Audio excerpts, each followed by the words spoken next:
Deus já está lá e vai ser um ano incrível.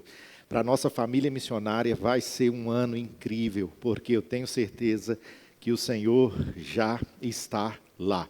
Lembre-se dessa palavra profética que eu estou liberando nesse altar. Deus sempre antecipa os seus passos. Deus já está lá. E hoje eu gostaria de dialogar com vocês a nossa exposição bíblica a partir desse tema, a vida venceu. Talvez hoje você chega no final deste ano sobrecarregado, talvez você esteja asfixiado mediante tantas circunstâncias que aconteceu com você. Talvez você esteja à margem, à margem da sua história, à margem da vida, à margem das circunstâncias, mas eu gostaria de falar para você que a vida, ela sempre vai prevalecer. E foi assim com esse personagem bíblico histórico que nós iremos refletir nessa noite. Nós iremos refletir na vida de um homem que estava à margem não apenas de um caminho, mas à margem da esperança, à margem da perspectiva. E quantas vezes nós também nos encontramos desta mesma maneira. Mas que bom que Deus nos encontra à margem das nossas situações. Que bom que Deus nos encontra à margem da esperança e de tantas outras vielas que muitas vezes nós experimentamos na nossa vida. Olha, para o judeu havia uma festa hiper importante. Para o judeu havia a festa da Páscoa. E na festa da Páscoa, os judeus eles se reuniam e faziam uma peregrinação para irem para Jerusalém. E este texto bíblico que nós vamos tratar nessa noite, ele passa por esse percurso.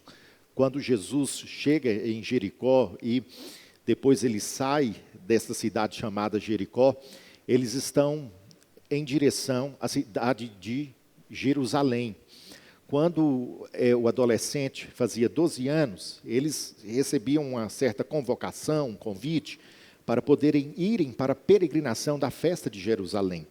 Aqueles que não podiam ir, aqueles que por algum motivo ou outro tinham a incapacidade de ir, eles ficavam ali vendo os peregrinos passarem, as pessoas passarem, indo para a linda festa da Páscoa em Jerusalém.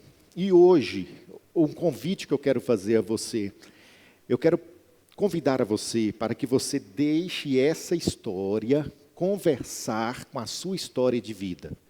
É tão bom quando nós deixamos a história bíblica conversar com a nossa história, reler e ler o nosso coração e permitir com que o Espírito Santo vai tirando os embaraços, Às vezes o nosso coração está tão embaraçado, aí o Espírito Santo vai pegando, vai desembaraçando os embaraços do nosso coração, da nossa alma, e Ele vai nos apontando o caminho a seguir. Então a minha oração nessa noite é para que você seja realmente iluminado pelo Espírito de Deus e que os embaraços do seu coração possam ser desembaraçados. Então em Marcos capítulo 10, versículos 46 a 48, diz assim, então chegaram a Jericó. Quando Jesus e seus discípulos saíam da cidade, uma grande multidão seguia, aquelas pessoas que iam para Jerusalém. Um mendigo cego chamado Bartimeu, lembrando a você que aqui não é um nome próprio, beleza? O evangelista Marcos deixa bem claro, Bartimeu, filho de Timeu. Daqui a pouquinho eu vou explicar isso melhor para vocês. Ele estava sentado à beira do caminho.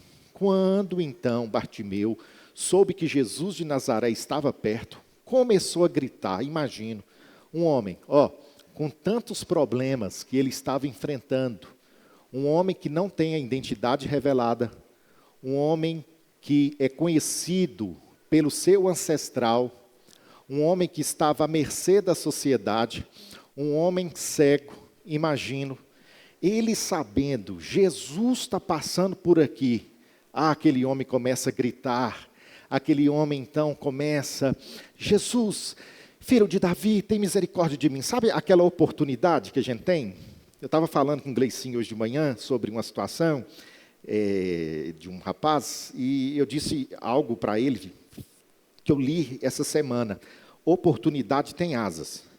Se você não aproveitar, ela voa. Então, essa era a oportunidade que aquele cara estava tendo. Então ele viu a oportunidade que ele estava tendo, Jesus, o filho de Davi, estava passando ali, então ele começa a gritar: Jesus, resolva a minha situação, Jesus, resolva a minha causa. Muitos lhe diziam aos brados: cala, fica calado, não atrapalhe o mestre, não incomode o mestre. Ele, porém, continua gritando, ele não deixa ser impelido por aquela multidão, e ele grita: filho de Davi, tenha misericórdia de mim, filho de Davi. Aí, dando sequência do 49 ao 52, quando Jesus escuta, algo chama a atenção, aquele grito, com certeza era o grito da alma daquele cara. Quando a gente está passando por uma situação e a gente grita por Jesus, não é apenas o eco da experiência da fala, é o eco da experiência da alma. Então aquele homem, ele grita, aí Jesus escuta e fala: olha, deixa ele vir aqui. Então chamaram o cego: ei, anime-se. Venha, ele está chamando. Aquele homem, Bartimeu, que não é nome próprio, jogou sua capa para o lado, levantou-se de um salto e foi até Jesus. O que quer que eu lhe faça? Perguntou Jesus. O cego respondeu: Rabi, eu quero enxergar, Rabi. Jesus lhe disse: vá, pois sua fé o curou. No mesmo instante o homem passou a ver e seguiu Jesus pelo caminho. Preste bem atenção. Como eu disse a vocês agora há pouco, Bartimeu não é um nome próprio, é um patronímico. Ou seja, era uma expressão que havia na cultura aramaica, em que as pessoas indicavam a outra pessoa a partir do conhecimento do seu ancestral. Por exemplo, o que significa Bartimeu? Filho de Timeu. Filho, Timeu. Bartimeu, filho de Timeu. E a cultura aramaica, junto com a cultura judaica, elas são entrelaçadas. Então aquilo também foi passando para as culturas, e hoje nós temos também essa mesma cultura. João, filho de Zé. Não identifica a pessoa pelo nome próprio, mas através do seu ancestral. E quando nós vemos este homem, o qual o evangelista Marcos, não coloca a sua identidade, ele coloca esse patronímico com uma proposta de mostrar que esse homem era conhecido como filho de Timeu, de mostrar que ele era conhecido como o cego, de mostrar que ele era conhecido como o mendigo, de mostrar que este homem, ele era conhecido como o homem que estava à beira do caminho. Então nós vemos o autor do texto trazendo a seguinte ideia para a gente. Nós temos um homem que teve a sua identidade engolida. Nós temos um homem que não era conhecido por seu nome, mas ele era conhecido por sua condição.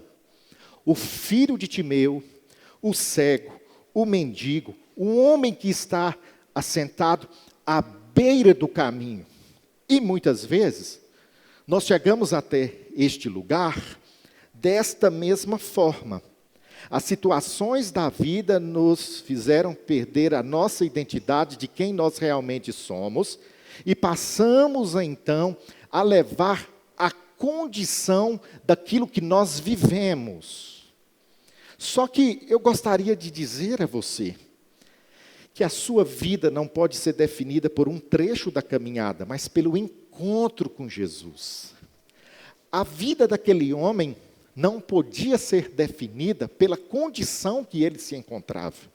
A vida daquele homem deveria ser conhecida pelo encontro que ele iria ter com Jesus. E a proposta do texto é essa. Um pedaço da nossa vida não representa a nossa história toda. Um fragmento da nossa jornada não representa toda a nossa jornada. E quando nós lemos este texto bíblico, nós aprendemos que Marcos deseja escancarar esta verdade. Porque muitas pessoas definem a outra pessoa a partir de um trecho da caminhada daquela pessoa, mas aquela pequena situação não representa a pessoa por inteiro. A sua luta não representa a sua vida inteira. A sua dor não representa toda a sua história. A situação, o vale que você está passando, não representa toda a sua caminhada. Por isso que a nossa visão pastoral e a visão dessa igreja é que nós não acreditamos em pontos finais, nós acreditamos em vírgulas.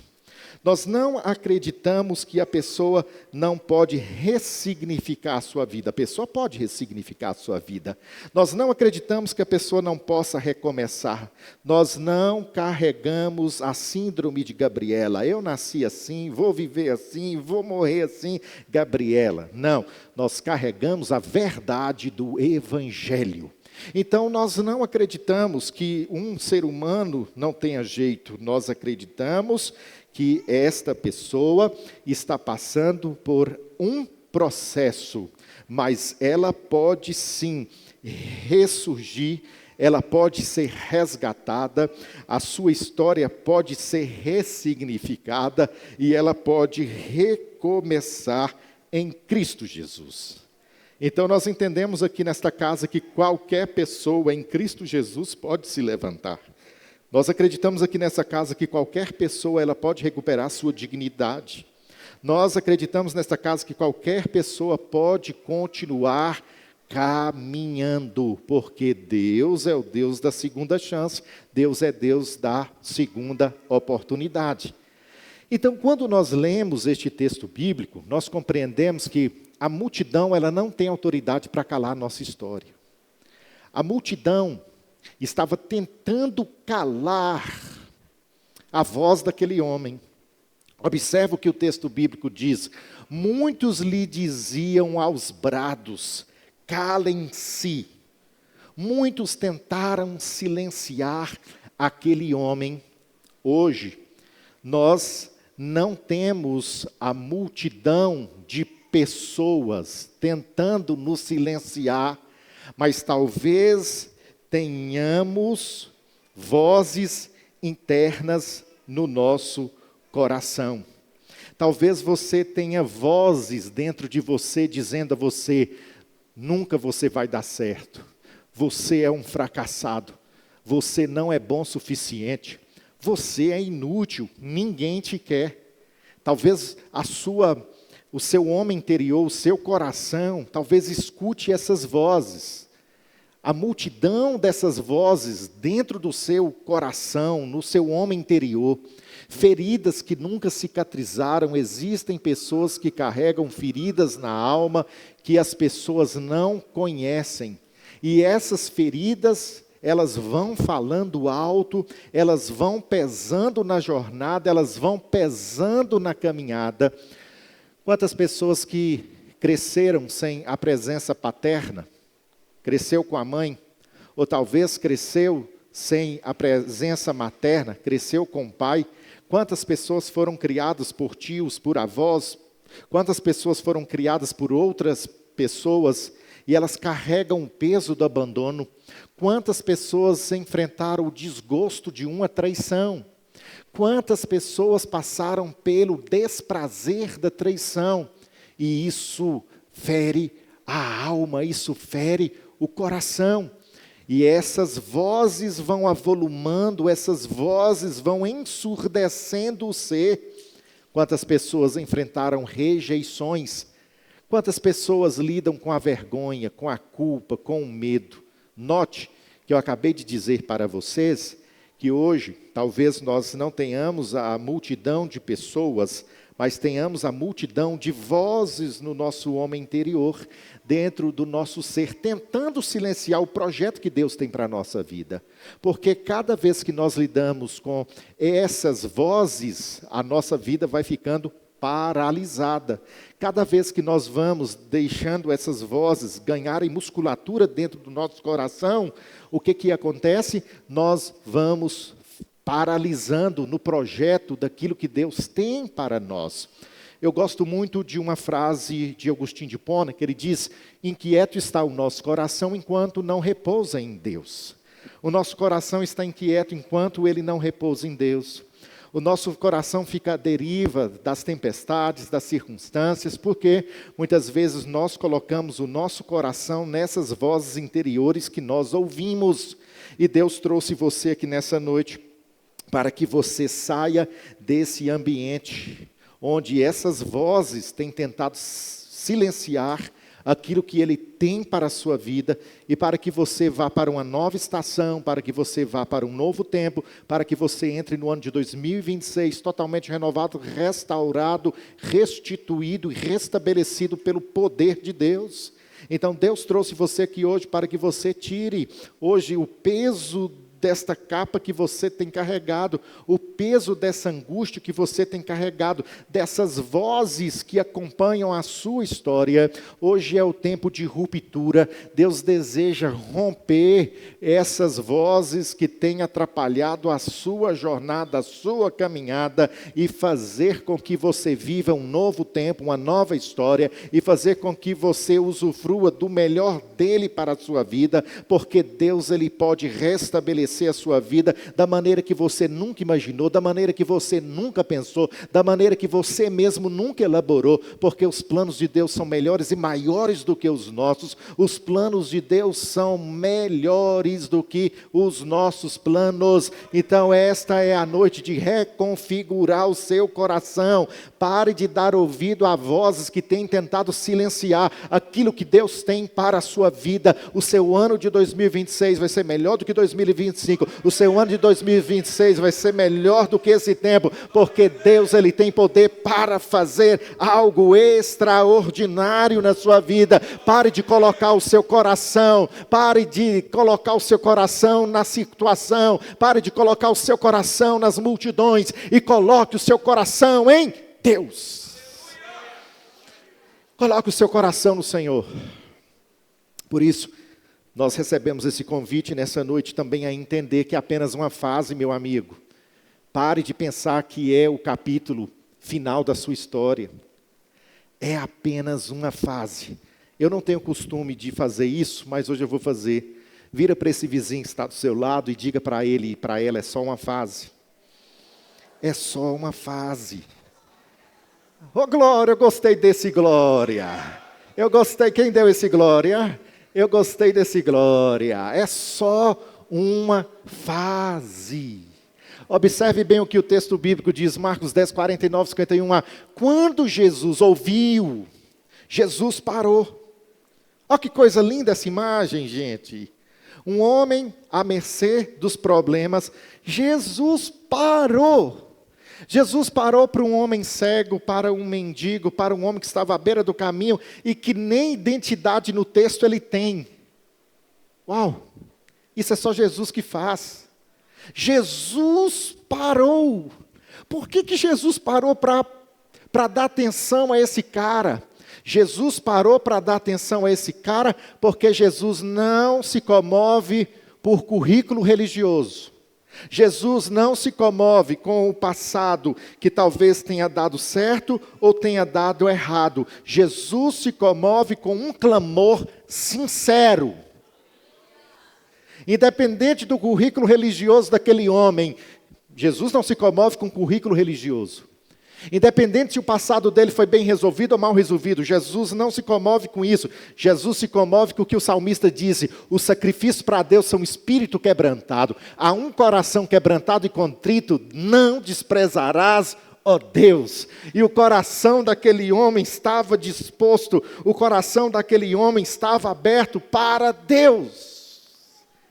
Meus queridos irmãos, enquanto a multidão enxergava apenas mais um problema, Jesus enxergava uma pessoa.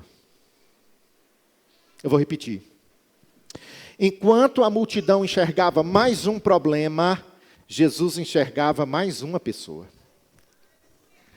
Oh, que aleluia gostoso. Gente, desce essa irmã para ela ficar aqui perto do altar comigo, que eu gostei dela. Escute bem, Jesus não está enxergando apenas um problema, Jesus está enxergando a pessoa. Jesus não está enxergando apenas o seu problema, Jesus está enxergando você. É esse Jesus que parou, é esse Jesus que então ele se preocupa com aquele homem. Jesus não preocupa apenas com os meus problemas, ele preocupa comigo também. E tem algo no texto muito especial também, depois que a gente frisa aqui, que Jesus ouviu, parou, Jesus pergunta: o que você quer que eu faça? Será que Jesus não sabia?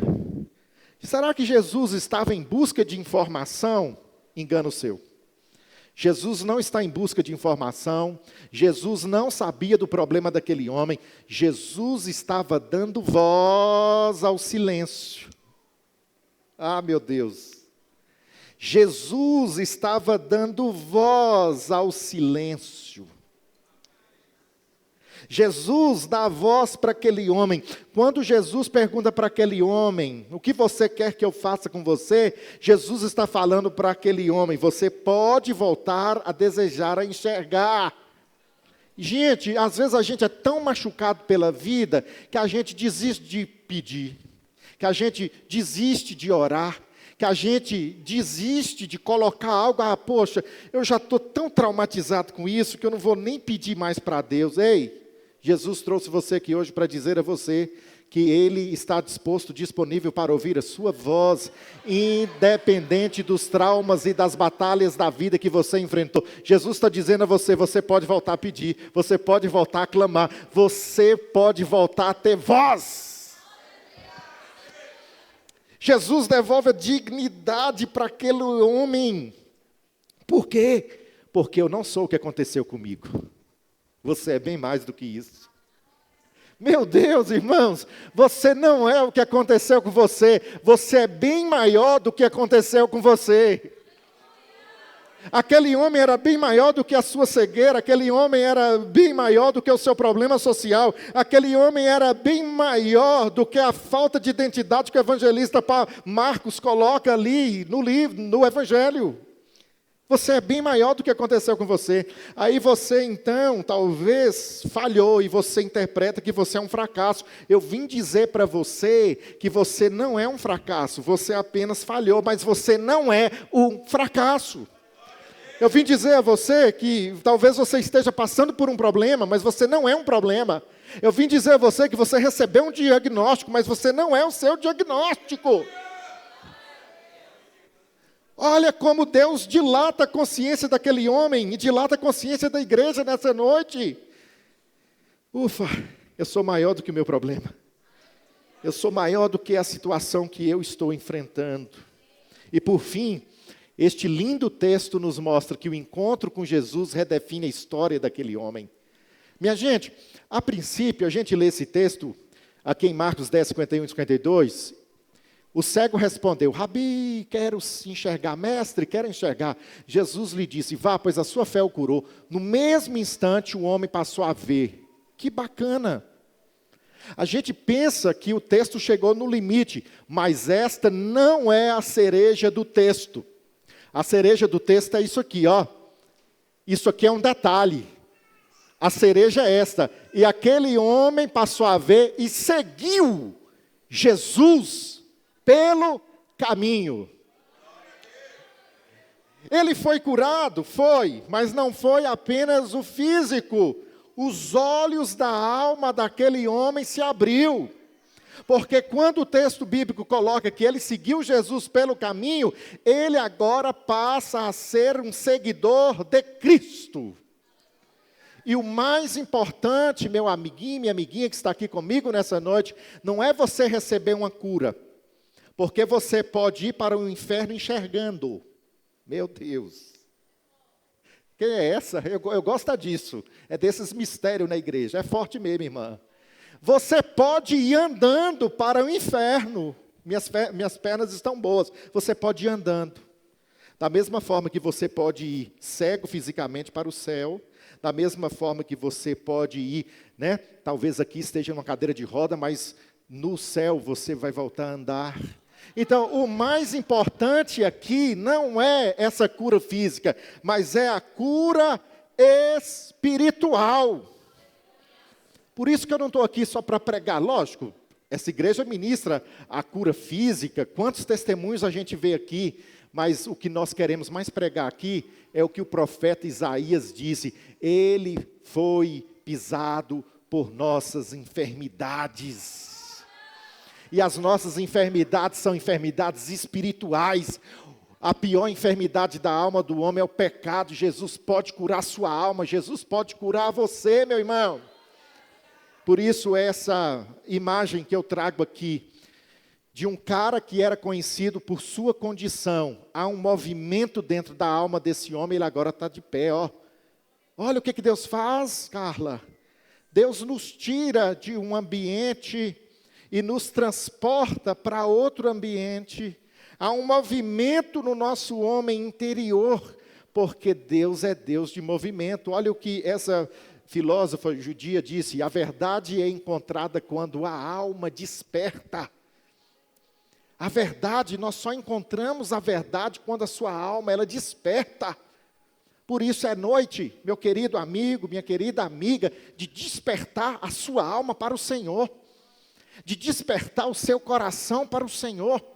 É noite de você abrir o seu coração para esse Senhor, que pode transformar a sua vida eterna. Talvez aquele cara, ele era conhecido como um cara que não era sucedido na vida. Mas o sucesso na vida não é definido como o homem define. O sucesso na vida é: esse homem agora anda ao lado de Jesus. Este homem agora está lado a lado com Jesus. Isso aqui que é sucesso. Ele deixa lá a bandejinha de esmola, porque agora ele não precisa disso. Ele tem o mestre do seu lado. Ele agora olha para Jesus. Ele agora vive com Jesus. É isso que é o sucesso da nossa vida, minha gente. Quando a vida por dentro muda, a vida por fora começa a mudar também. Aí tudo à sua volta começa a ser transformado, tudo à sua volta começa a ser mudado, porque a vida venceu a morte. Aplauda o nome de Jesus. A vida venceu a morte. A vida venceu a paralisia que aquele cara vivia. A vida venceu a falta de identidade que aquele homem tinha. Ele, de filho de Bartimeu, conhecido por um ancestral, ele agora é conhecido como filho de Deus. Eu não sei qual é a sua história, mas eu vim dizer a você que Jesus deseja que você também se torne filho de Deus. E como que nós podemos nos tornar filhos de Deus?